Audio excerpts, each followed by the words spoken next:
Okay, now we are done with the side joining and shoulder joining. So the final work is going to be the bottom hemming.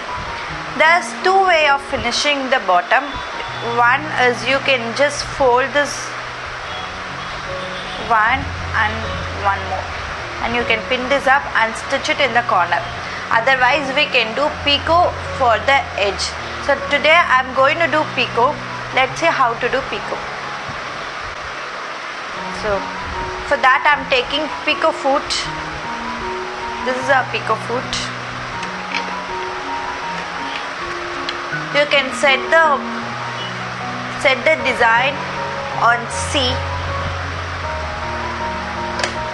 which gives zigzag stitches. So you can find on your machine which gives zigzag stitch, and you can set it on your machine.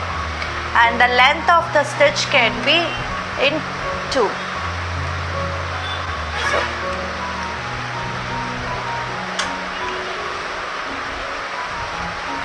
So set your picot foot.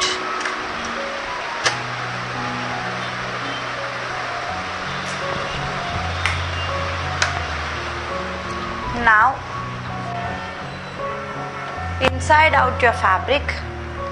Make sure you'll do all your stitches in your wrong side of the fabric. So I'm going to start it over here. You need not to fold or do anything. Just keep it up straight down to your foot. And here you can see a twister. So push your fabric inside the twister.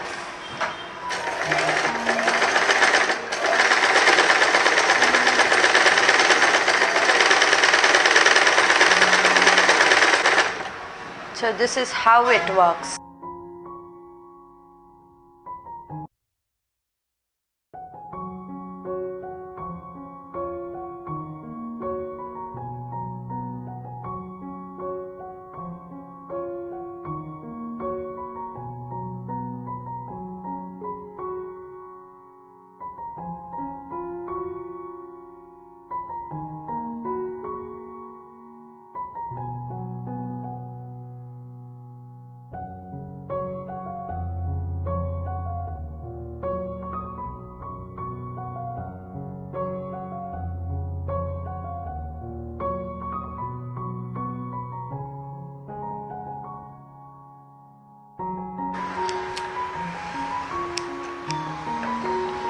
So here we are done with the work now.